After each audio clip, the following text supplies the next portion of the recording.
नमो अरिहन्तानं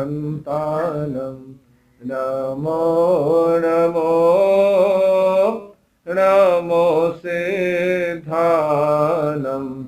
नमो नमो नमो आयर्यानं नमो नमो नमो गच्छायानं नमो नमो नमो लोये सौव साहुणम् एसो पंचणमो एसो पंचणमोकारो सौव पावपणासनो मंगलाणं च सौवेसिं पठमम हवै मंगलम् मंगलाणं च सौवेसिं पठमम हवै मंगलम्। जय जगजीव जोनि वियाणो जग गुरु जगानंदो जगनाहो जग बंधो जय जग पियामो भयवम् जय सोयाणं पभवो तीर्थयाराणम् अपचिमो जय जय गुरो लोगाणम् जय महपा महावीरो जय महपा महावीरो।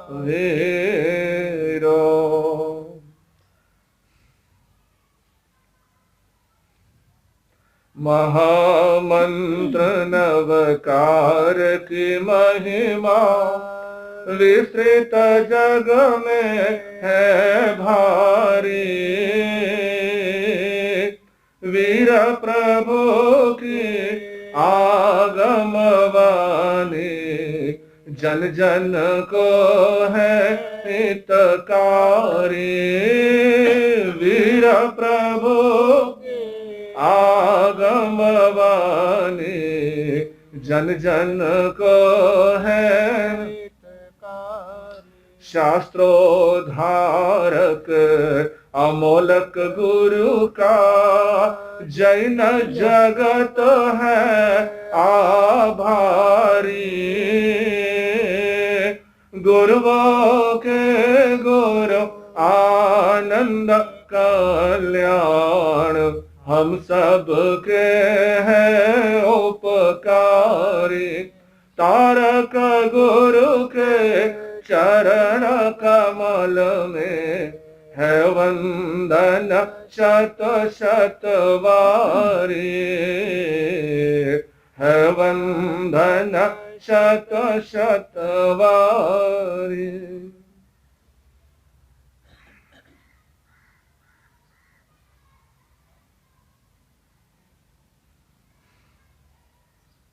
परम परमात्मा अरिहंत प्रभु को शतशः नमन वंदन।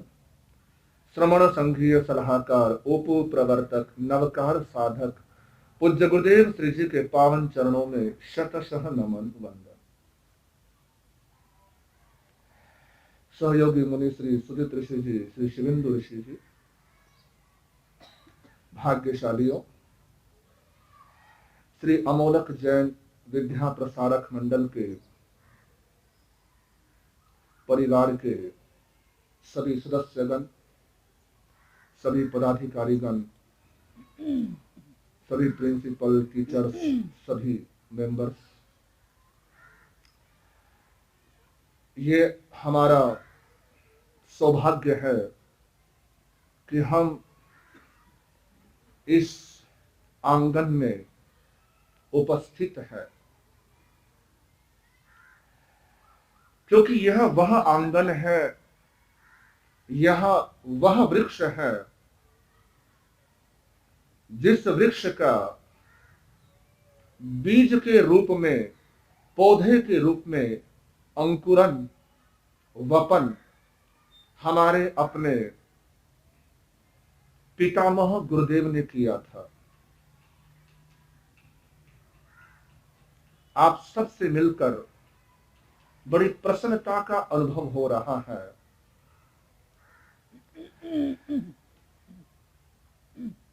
अपनी बात की शुरुआत एक छोटी सी बात से करूंगा। एक छोटा बच्चा जिसकी उम्र 7-8 वर्ष की होगी, वह 7-8 वर्ष का छोटा बच्चा अपने पिता से कहने लगा, पापा पापा आप मेरे साथ खेलो, आप मेरे साथ खेलिए, आप मेरे साथ मन बहलाइए, मेरे साथ आप मस्ती करिए। वो पिता अपने किसी ऑफिस वाले काम में बिजी था। उसने कहा, बेटे तू ये पढ़ाई पूरी कर ले, होमवर्क पूरा कर ले, फिर मैं तेरे साथ खेलूंगा। लड़के ने कहा, ठीक है पापा। वो अपने होमवर्क पूरा करने में लग गया और फटाफट थोड़ी ही देर में उसने अपना होमवर्क पूरा कर लिया। कहा, पापा अब मेरे साथ खेलो, अब खेलो, मैंने होमवर्क पूरा कर लिया, तूने कर लिया? उसने कहा, कर लिया। पिता का काम अब भी बहुत बचा था, बहुत काम रहता था, लेकिन बच्चा है कि जिद पे अड़ा हुआ है कि आप मेरे साथ खेलो, मुझे आपके साथ खेलना है। पिता ने इधर उधर देखा और उसे कुछ सूझा। उसने पास पड़े हुए दुनिया के मैप को उठाया, दुनिया के नक्शे को उठाया और उठाकर उस नक्शे के टुकड़े टुकड़े कर दिए, उस नक्शे को फाड़ दिया और कहा, बेटे ये ले, ये जो मैंने कागज फाड़ा है ना, ये जो दुनिया का मैप, दुनिया का नक्शा मैंने जो फाड़ा है, अब ऐसे कर, इस पूरे नक्शे को तू जोड़ दे। जैसे तू जोड़ेगा मैं तेरे साथ खेलना शुरू कर दूंगा, तब मैं तेरे साथ खेल लूंगा। बच्चे तो बच्चे होते हैं, बच्चे को लालच दिया तो बच्चा काम करने में लग जाता है, तत्पर हो जाता है। बच्चे ने कहा, ठीक है पापा।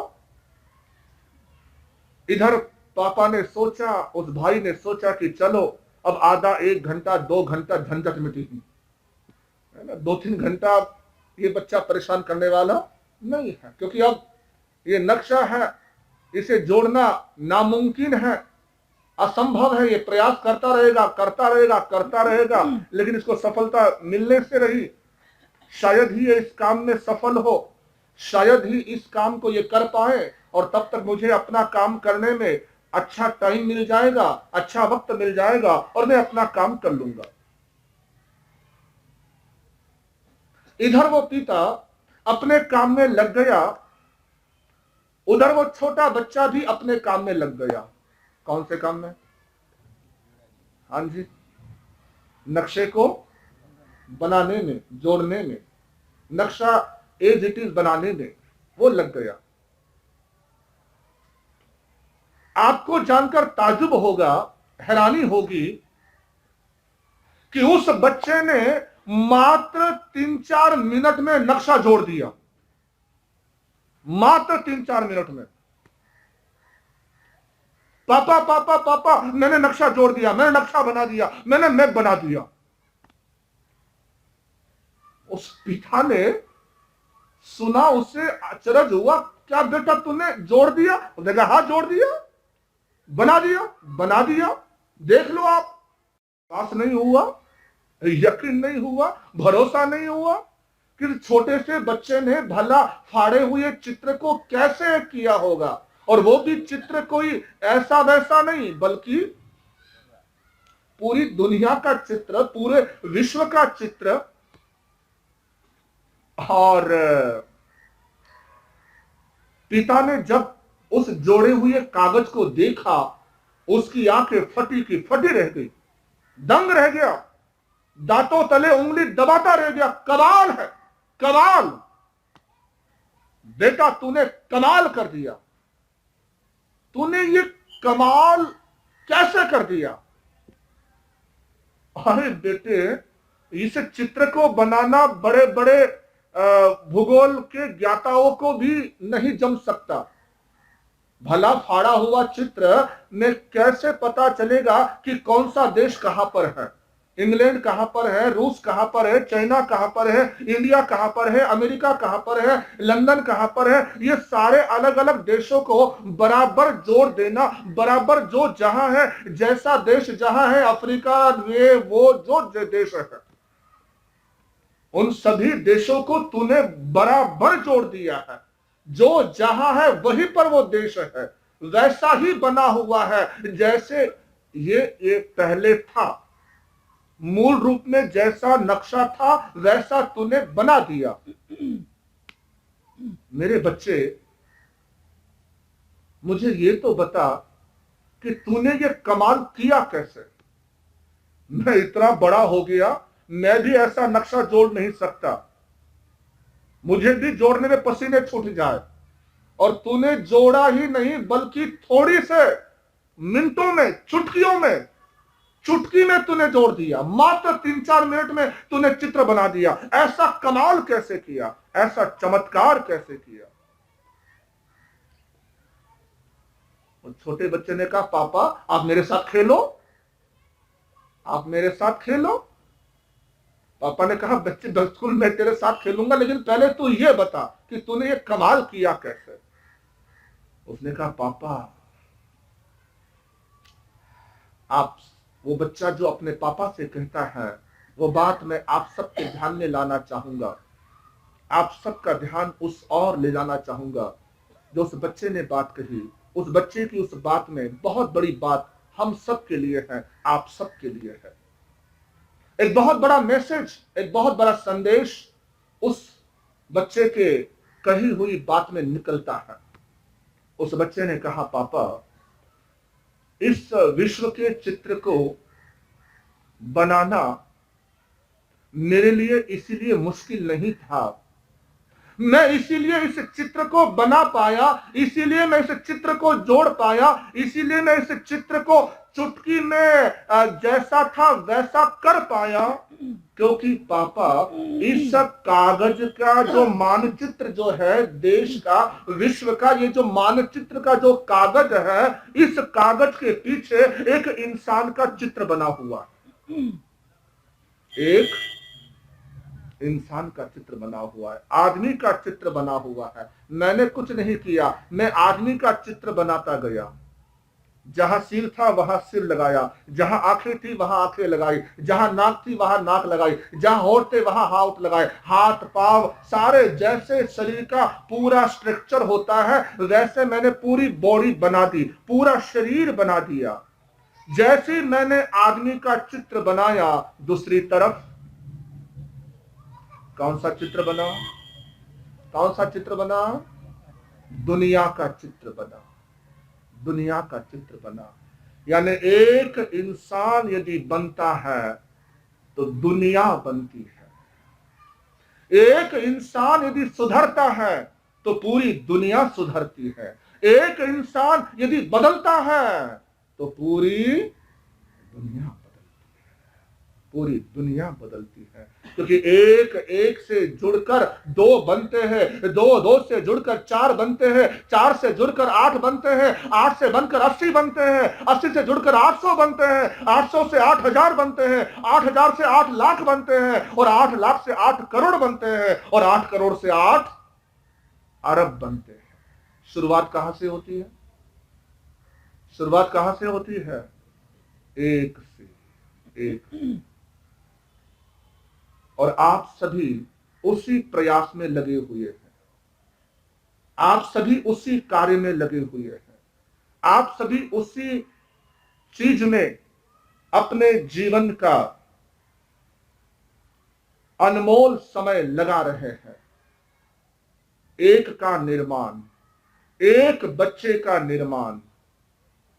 यदि आप एक बच्चे का निर्माण करते हैं, एक बच्चे को संस्कार देते हैं, एक बच्चे को अच्छी बात सिखाते हैं, एक बच्चे को अच्छा इंसान बनाते हैं, तो आप एक बच्चे को अच्छा इंसान नहीं बना रहे हैं, केवल एक एक बच्चे का सुधार नहीं कर रहे हैं, केवल एक बच्चे को संस्कार नहीं दे रहे हैं, बल्कि पूरी मानवता को संस्कार दे रहे हैं, पूरी इंसानियत को संस्कार दे रहे हैं, पूरी मानव जाति का भला कर रहे हैं। तो आप सभी टीचर्स का, आप सभी मेंबरों का, आप सभी इस शिक्षण संस्थाओं के महारथियों का तहे दिल से अभिनंदन है। बहुत बहुत आपका अभिनंदन है। सचमुच में आपका ये भगीरथ कार्य किसी तपस्या से कम नहीं है, किसी तपस्वी से कम नहीं है आपका जीवन। आप बहुत श्रेष्ठ कार्य कर रहे हैं, बहुत उच्च कार्य कर रहे हैं, बहुत महान कार्य कर रहे हैं। और इसीलिए हमारी संस्कृति में आपको दर्जा भगवान के बराबर दिया है, भगवान के बराबर। जहां कहा गया मातृदेवो भव पितृदेवो भव, वहीं पर तीसरी बात कही गई, आचार्य देवो भव। आचार्य यानी शिक्षक, गुरु, सिखाने वाला, समझाने वाला। देवो भव यानी भगवान के बराबर, भगवान के बराबर। तो मेरा आप सबसे निवेदन है कि आपको भारतीय संस्कृति ने इतना ऊंचा दर्जा दिया है, इतना ऊंचा स्थान दिया है, आप उस स्थान की गरिमा को बना रहे हैं और बनाते रहे। यही मैं आपके लिए दुआ करता हूं, यही आपके लिए मंगल कामना करता हूं कि आपके द्वारा इंसानियत का ये मंदिर सुशोभित होता रहे, मानवता का विकास होता रहे। क्योंकि आप एक इंसान का निर्माण नहीं कर रहे हैं, एक बच्चे को संस्कार नहीं दे रहे हैं, बल्कि पूरी मानव जाति का संस्कार, पूरी मानव जाति को संस्कार दे रहे हैं। और मैं चाहूंगा आप अपने स्कूल में, अपनी कक्षा में अपने बच्चों को सिखाएं, समझाएं। बहुत कुछ सिखाते, बहुत कुछ बताते हैं। उन्हें यह बताएं कि हमारी संस्कृति, हमारे धर्म में, हमारी परंपरा में जो बातें कही है वो पूरी तरह साइंटिफिक है, पूरी तरह वैज्ञानिक है।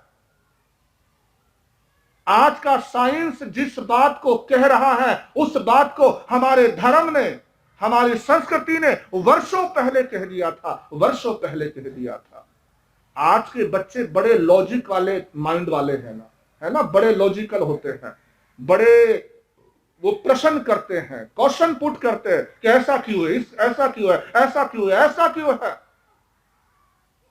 और आप अपने बच्चों को स्कूल में, कक्षा में समझाएं, बताएं कि हर चीज के पीछे एक वैज्ञानिक भूमिका है, हर चीज के पीछे एक साइंटिफिक रीजन है।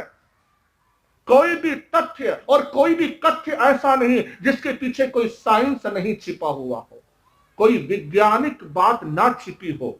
हर चीज के पीछे एक वैज्ञानिक कारण छिपा हुआ है, एक वैज्ञानिक कारण, एक वैज्ञानिक भूमिका उस चीज के पीछे है। जैसे कई बार बच्चे आपसे पूछ लेते हैं, एक टीचर हमारे पास आए, बच्चे पूछ लेते हैं, टीचर ने कहा कि महाराज हमारे स्कूल में फोटो लगी हुई है अमोलक ऋषि जी महाराज साहब की। अमोलक ऋषि महाराज साहब की फोटो जगह जगह लगी है, यहां भी लगी है, हर जगह लगी है। तो एक बच्चे ने हमसे पूछा था कि ये जो महाराज, ये जो संत की फोटो है, इस फोटो में इस संत ने अपना मुंह क्यों ढका हुआ है, मुंह क्यों बांधा हुआ है ना। एक टीचर ने पूछा कि बच्चे ने हमसे पूछा था कि ऐसा क्यों, और हमारे पास जवाब होता है कि धर्म चिन्ह। लेकिन धर्म चिन्ह से संतुष्टि नहीं होती, बच्चे को आपको वैज्ञानिक कारण बताना होगा, साइंटिफिक बात बतानी होगी। तो साइंस का सबसे बड़ा जीता जागता उदाहरण, मुझे किताबों को खोलने की जरूरत नहीं है, किताबों का उदाहरण देकर, वैज्ञानिकों की खोज बताकर आपको समझाने की जरूरत नहीं है, बल्कि अभी हम 1 साल पीछे जाएं। कौन से टाइम में? कोरोना काल में। हमने तो सदियों पहले मुपट्टी पहनी थी, लेकिन कोरोना काल में सबको मुपट्टी पहना दी गई है ना, जिसको क्या कहा गया? मास्क। मास्क क्या है? मुपट्टी तो है, हम जिसे मुफत्ती कहते हैं, उसे डॉक्टरों ने मास्क का नाम देकर आप सबको पहना दिया। हर किसी के मुंह पर मास्क आ गया, चाहे वो डॉक्टर है, चाहे वो टीचर है, चाहे वो छात्र है, चाहे वो पिता है, कारोबारी है, हर व्यक्ति ने मास्क पहना। क्यों पहना? क्योंकि आपके चारों तरफ सूक्ष्म कीटाणु फैले हुए हैं, सूक्ष्म जीव फैले हुए हैं, और वे सूक्ष्म जीव आपके मुख के द्वारा, आपकी नासिका के द्वारा आपके भीतर प्रवेश करते हैं। वो सूक्ष्म जीव आपके भीतर प्रवेश ना करे, इसीलिए आपके आगे ये मास्क की व्यवस्था की गई। और एक बात और कहना चाहूंगा कि नासिका के द्वारा जीव कम जाते हैं अंदर, नाक के द्वारा जीव अंदर कम जाते हैं। ये आज के वैज्ञानिकों ने प्रूफ किया है, क्योंकि हमारी नासिका में है ना, हमारे अंदर, नाक के अंदर ये छोटे छोटे जो बाल हैं, इस वजह से यहां कीटाणु टकराते हैं, कीटाणु वहां पर रुक जाते हैं। लेकिन हमारे मुंह में तो सीधा एंटर, सीधा प्रवेश। यह है वैज्ञानिक तथ्य, यह है वैज्ञानिक कारण, यह है वैज्ञानिक, इसके पीछे रीजन, यह है साइंटिफिक रीजन। कई सारी चीजें हैं, आप यहां पर बैठे हैं, यहां पर आप सिखाते हैं, ऐसी कई सारी चीजें हमारे अपने जैन धर्म में है, जो आज की तारीख में वैज्ञानिकों के द्वारा प्रूफ हुई है, जिसको वैज्ञानिकों ने माना सचमुच में कमाल है, कमाल है। महावीर ने सदियों पहले यह बात कही, वर्षों पहले यह बात कही। आज अहिंसा को लेकर, शाकाहार को लेकर आप अपनी क्लास में सिखाते हैं, बताते हैं कि बच्चे शाकाहारी बने, बच्चे अहिंसक बने। आप उन्हें धर्म का कारण बताते हैं कि धर्म ऐसा कहता है, धर्म की ये बात है, भगवान महावीर की ये बात है। लेकिन आओ उसे आज की भाषा में उसे सिखाएं, उसे आज की भाषा में बताएं कि अहिंसा क्यों पालना जरूरी है, पशु का संरक्षण क्यों जरूरी है, जीव जंतुओं को मारना क्यों आवश्यक नहीं है, जीव जंतुओं की रक्षा क्यों करना जरूरी है।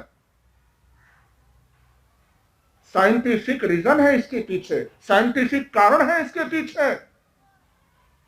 आज की तारीख में जितनी भी प्राकृतिक घटनाएं होती हैं, जितनी प्राकृतिक घटनाएं, जैसे भूकंप का आना, समुद्र में भूचाल आना, चक्रवात का आना, या हिमस्खलन होना, ये जितने भी प्राकृतिक घटनाएं हैं, या और जितनी चीजें हैं, या कोविड का समय आया, ये जितना कुछ हुआ और जितना कुछ होता है, इसके पीछे साइंस कहता है, वैज्ञानिक कारण कहते हैं। उनके पास एक थ्योरी आती है, बटरफ्लाई थ्योरी। वहां पर कहा गया कि एक छोटी सी तितली, बटरफ्लाई है ना, छोटी सी तितली, वो छोटी सी तितली फड़फड़ाती है, फड़फड़ाती, तो उस पंखों की आवाज आकाश में जाती है, आकाश में जाती है।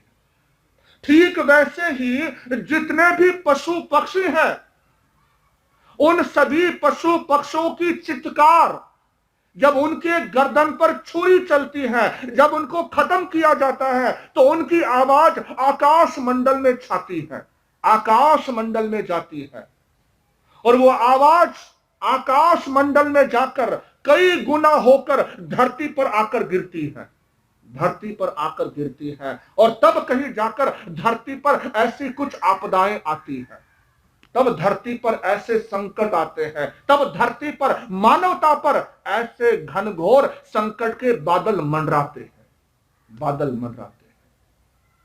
और इसलिए आप देखेंगे कि आने इस समय कितनी सारी दुर्घटनाएं, कितनी सारी प्राकृतिक चीजें हो रही है, आपदाएं हो रही है। यह है भगवान महावीर का अहिंसा का सिद्धांत, अहिंसा का सिद्धांत। केवल जीव रक्षा नहीं, बल्कि प्रकृति की रक्षा, मानवता की रक्षा, हम सब की रक्षा यदि होगी तो वो शाकाहार से होगी, अहिंसा से होगी, अहिंसा से होगी। वैसे तो बताने के लिए, सुनाने के लिए काफी कुछ चीजें हैं, काफी कुछ बातें हैं, लेकिन समय की अपनी सीमा है। आप लोग सभी टीचर्स हैं, आप यहाँ बैठे हैं, बच्चों की मौज हो रही है ना, सारे बच्चे मौज में हैं, क्योंकि हमारे टीचर तो वहां बैठे हुए हैं, हमारे टीचर। लेकिन आपको भी जाना है, पढ़ाना है और बच्चों को सिखाना है। मैं जरूर एक निवेदन पुनः आपसे करूंगा कि जब भी आप बच्चों को संस्कार दें, जब भी कुछ धर्म की बात बताएं, तो उसके पीछे साइंस को जोड़कर बताएं, विज्ञान को जोड़कर बताएं। विज्ञान को जोड़कर, साइंस को जोड़कर यदि आप सामने वाले को बात बताते हैं, तो सामने वाला बच्चा उससे बहुत अच्छे से ग्रहण कर लेता है, एक्सेप्ट कर लेता है, सुन लेता है, समझ लेता है। और वहां पर फिर धर्म की कोई बात नहीं आती है। वहां कोई बच्चा हिंदू धर्म का है, कोई मुसलमान धर्म का है, कोई क्रिश्चियन धर्म का है, कोई जैन धर्म का है, वहां पर फिर धर्म का मसला नहीं आता है। क्योंकि जहां आपने वैज्ञानिक पुट दिया, जहां आपने साइंस की बात कही, वहां उस बच्चे को समझना ही पड़ता है, और वो समझ ही जाता है, समझ जाता है। तो अपने संस्कारों को देते हुए, शिक्षाओं को देते हुए, अपनी बात में साइंस का जरूर आप पुट दे, विज्ञान की बात जरूर उसके साथ कहें कि आज का विज्ञान इस बारे में ऐसा कहता है, और इसीलिए ये सिद्धांत इस तरीके से हम सबके लिए आचरणीय है, हम सबके लिए उपयोगी है, हम सबके लिए उपयोगी है। मैं चाहूंगा अपने बच्चों को केवल आप रट्टा ना लगाए, केवल उसे तोता ना बनाए, है ना, केवल उसको कि रट रट रट नहीं, उसको उसका अरहट बताओ, उसका अर्थ बताओ, उसकी मीनिंग बताओ, उसका सार समझाओ, उसका मीनिंग समझाओ, उसका गहरे में जाकर उसकी चीज समझाओ। अंत में एक छोटी सी बात कहना चाहूंगा। एक जगह इंटरव्यू हो रहा था, और इंटरव्यू के अंदर दो दोस्त, उसमें से एक था पढ़ाकू, रट्टा मार, और दूसरा था समझने वाला, बात को समझ कर लेने वाला। तो जो था लड़का रट्टा मार वाला, वो थोड़ा डरा हुआ था। उसने कहा पता नहीं क्या पूछेंगे इंटरव्यू में, क्या सवाल होगा, क्या प्रश्न होगा, क्या क्वेश्चन होगा, पता नहीं। उसने कहा चिंता मत कर। जो थोड़ा समझदार था ना, जो उस बात को समझ कर लेता था, लॉजिकली समझता था, उसने कहा तुम चिंता मत कर, मैं हूं ना, मेरे रहते तुझे चिंता करने की जरूरत नहीं है। उसने कहा कैसे यार? उसने कहा नो टेंशन, नो टेंशन, केवल अटेंशन, है ना, तो टेंशन मत ले, केवल अटेंशन, मेरी तरफ अटेंशन रखना। क्या अटेंशन रखना है? मैं अंदर जाऊंगा तो दरवाजे को कान लगा लियो, मेरी बातें सुन लियो, और जब तेरा नंबर आवे तो मेरे बातें, सुनी हुई बातों को रट लियो और सुना दियो, तो पास हो जावेगो। मैंने कहा ठीक है जी। हाँ, और इधर वो अंदर गया, समझदार लड़का, लॉजिकल लड़का, अंदर गया, और उस इंटरव्यू लेने वाले ने उससे पूछा कि भाई तुम्हारा नाम क्या है, तुम्हारा नाम क्या है, ऐसी ऐसी बातें चली। और फिर सवाल शुरू किया। उस व्यक्ति ने पूछा कि बताओ देश के राष्ट्रपति का क्या नाम है, राष्ट्रपिता का क्या नाम है, राष्ट्रपिता का फादर नेशन कौन है? कौन है जी? कौन है जी? सब जोर से बोलिए थोड़ा। हाँ जी, सबको पता है, महात्मा गांधी देश के फादर नेशन है, देश के पिता है। उसने कहा राष्ट्रपिता महात्मा गांधी है। फिर उसने सवाल किया इंटरव्यू वाले ने कि बताओ, अगला सवाल तुमसे यह पूछा जा रहा है कि देश आजाद कब हुआ? देश आजाद कब हुआ? कब हुआ जी? आप कहोगे महाराज साहब आप तो हमसे प्रश्न पूछ रहे हो, हम तो बच्चों से पूछते हैं। तो उस लड़के ने कहा कि 1857 की कोशिशों के बाद 1947 में देश आजाद हुआ।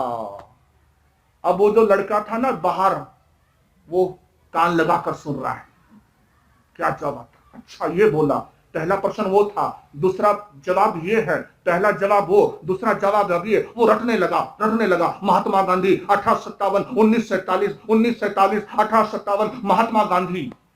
इधर तीसरा सवाल पूछा कि बताओ आकाश में कितने स्टार हैं? सितारे कितने हैं गगन में, आकाश में? उस लड़के ने कहा सर अभी वैज्ञानिक गिनती नहीं कर पाए हैं, अभी खोज जारी है, खोज चल रही है, अभी गिनती नहीं पहुंची है। ठीक है, सिलेक्ट, पास, बाहर आ गया खुशी खुशी। नेक्स्ट, अंदर आए, अगला उम्मीदवार अंदर आए और बेचारा रट्टा मारा हुआ, वो आंखें बंद करके बड़बड़ा रहा है, बोल ही रहा है। जो उसने सवाल उत्तर जवाब सुने वो रट रहा है। इधर इंटरव्यू लेने वाला देखा कि ये थोड़ा क्या बात है, ये थोड़ा ऐसा लग रहा है, बड़ा कंफ्यूज सा दिख रहा। अब इंटरव्यू लेने वाले थोड़ा हल्के फुल्के सवाल किए। हर बार तो एक से सवाल नहीं करते हैं, बदल कर सवाल करते हैं। तो इस बार उस रट्टा मार लड़के से उसने पूछा, इंटरव्यू लेने वाले ने, भाई साहब तुम्हारा नाम क्या है? और वो बोल पड़ा महात्मा गांधी। कमाल है, ये तो पहली बार देखा किसी का नाम महात्मा गांधी है। इंटरव्यू लेने वाले को थोड़ा डाउट हुआ, उसने कहा भाई ये तुम्हारा नाम महात्मा गांधी, तुम्हारी डेट ऑफ बर्थ क्या है, जन्म तारीख क्या है? 1857 की कोशिशों के बाद 1900। Are you mad? क्या तुम पागल हो? विज्ञान खोज कर रही है। तो ऐसा रट्टा नहीं लगवाना है, उसको उसका अर्थ समझाना है, उसका मीनिंग समझाना है, उसका मतलब समझाना है, केवल रट्टा नहीं लगाना। तो बहुत अच्छा लगा अपनों के बीच आकर। मैंने पहले दिन कहा था कि ये हमारी अपनी गुरुओं की जगह है, जहां आकर एक घर जैसा अनुभव हुआ है, अपनापन है, अपनों के बीच अपनी बात करी है, बहुत अच्छा लगा। और जिस तरीके से ये एक पौधे के रूप में हमारे पितामह गुरुदेव ने जिसकी शुरुआत करी थी, आज वृक्ष के रूप में ये सबको छाया दे रहा है। पूरे आसपास के इलाकों में ही नहीं बल्कि पूरे महाराष्ट्र में गड़ा किस शिक्षण संस्थान का अपना ही एक नाम है, अपना ही एक इसकी अपनी ही एक पहचान है। सचमुच में इस पहचान के पीछे उस गुरु का आशीर्वाद है, गुरुदेव के शिष्य का आशीर्वाद है, गुरुवरों का आशीर्वाद है, और यहाँ के सभी जितने पदाधिकारी हैं और सभी टीचर्स हैं, पूरे सभी मेंबर हैं, सबका बहुत उसमें मेहनत है, आप सबकी मेहनत है। और मुझे बड़ी खुशी है, बड़ी प्रसन्नता है कि जिस तरीके से हमारे गुरुदेव ने ये जो पौधा लगाया था, उस पौधे को आपने वृक्ष का रूप देकर उनके उस सपने को साकार किया है, उनके उस सपने को आपने मूर्त रूप दिया है। इस बात के लिए हेमंत जी ने हमें बताया था कि जब कोरोना काल चल रहा था तब सभी से इन्होंने निवेदन किया कि ऐसे हमारी संस्थाओं को चलाने के लिए थोड़ी सी आर्थिक समस्या आ रही है, थोड़ी आर्थिक प्रॉब्लम आ रही है। तो सभी लोगों ने, जितने आप सभी हैं, सबने मिलकर एक साथ कहा कि हम सबकी 1 महीने की तनख्वाह आप इस शिक्षण संस्थान की सेवा में लगा ले। ये बहुत बड़ी बात है, बहुत बड़ी बात। जो अपने हर महीने की तनख्वाह पर सारा घर चलाते हैं, वे टीचर्स, वे सदस्य, वे लोग इस तरह की बात कहते हैं, तो सचमुच में बहुत आप पर फक्र होता है, आप पर नाज होता है, आप पर गौरव होता है कि सचमुच में आप बहुत बहुत आदर्श व्यक्तित्व के मालिक हैं। इस तरह की आपने एक विराट सोच रखी, विशाल सोच रखी और उदारता दिखाई। सचमुच में आपकी इस भावना का, आपके इस प्रयास का, आपकी उस उदारता का बहुत बहुत अभिनंदन, बहुत बहुत अनुमोदन। और आप सभी मिलकर इसी तरीके से कार्य करते रहे, सेवा करते रहे और इस शिक्षण संस्थान को एक बहुत अच्छा मुकाम मिले। और ये शिक्षण संस्थान जो अभी अलग अलग कॉलेजों के रूप में चल रही है, अलग अलग विभिन्न डिग्रियां यहां मिल रही है, जो आपका भी लक्ष्य है और गुरुदेव भी चाहते हैं और भी संतों की आपको प्रेरणा रही है कि आने वाले समय में ये यूनिवर्सिटी का रूप ले, यूनिवर्सिटी का रूप ले, विश्वविद्यालय का रूप ले। और सचमुच में अगर ऐसा कुछ होता है तो जैन जगत की ये बहुत बड़ी उपलब्धि रहेगी, बहुत बड़ी उपलब्धि, बहुत बड़ी बात रहेगी, बहुत बड़ी बात। अभी पूरी जैन समाज में यूनिवर्सिटी मात्र एक या दो है, एक ही है, एक या दो है। आप यदि ऐसा कुछ प्रयास करते हैं, आप यदि ऐसी कुछ अपने द्वारा पुरुषार्थ करते हैं तो जरूर वो मुकाम भी हासिल होगा, वो बात भी हासिल होगी। तो पुनः एक बार उस पितामह गुरुदेव का हम स्मरण करते हैं, उनको याद करते हैं। यदि वे उस समय ये पौधा न लगाते तो आज ये पेड़ नहीं होता, आज ये वृक्ष नहीं होता, आज ये इतना हरा भरा वृक्ष लहा नहीं होता। और उसके बाद यदि इस संस्था को किसी ने सिंचा तो वो थे हमारे गुरुदेव प्रवर्तक श्री कल्याण ऋषि जी महाराज। उन्होंने सन 1977 में यहां पर कल्याण अमरमिति की स्थापना करी थी। इस शिक्षण संस्थान का आज जितना भी ये जमीन आपको दिख रही है, जितना ये जमीनों का विस्तार है, जितनी ये कॉलेज की बिल्डिंगें जमीनों पर दिख रही है, इस जमीन में लेने में यदि किसी की भूमिका रही तो उस कल्याण अमरमिति फंड की रही। यदि वो फंड ना होता तो ये आज जमीनों का इतना बड़ा घेरा आपके पास ना होता। तो महान गुरुदेव प्रवर्तक श्री कल्याण ऋषि जी महाराज, जिन्होंने उस 70 के दशक में यहां पर संस्था को करीब 8-9 लाख की राशि जमा करवाई थी, 8-9 लाख की। उस 70 के दशक में आप कल्पना करिए, 70 का दशक और आज का ये दशक, आज की तारीख में वो रकम कितनी बन जाती है, कितनी बन जाती है? करोड़ों, कोई मूल्य नहीं, करोड़ों। क्योंकि उस समय 1 रुपये का भी महत्व होता था, 1 रुपये की भी वैल्यू होती थी बहुत।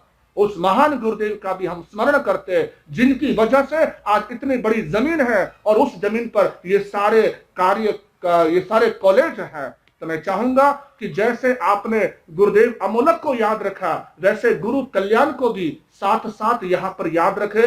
गुरु कल्याण का भी यहाँ पर जिक्र होना ही चाहिए। गुरुदेव ने भी हेमंत जी को, सभी ट्रस्टियों को संकेत किया है कि इनका विचार भी है कि हाँ, हमने विचार बनाया है कि गुरु कल्याण को भी साथ साथ स्मरण रखेंगे, याद रखेंगे।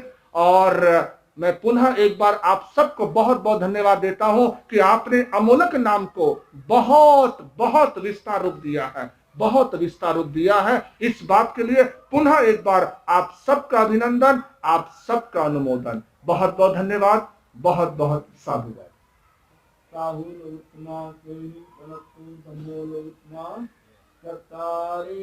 शरणं पवज्जामि अरिहन्ते, शरणं पवज्जामि सिद्धे, शरणं पवज्जामि साहो, शरणं पवज्जामि केवले प्रणतम धम्मं, शरणं पवज्जामि चार शरण दुख हरण जगत में।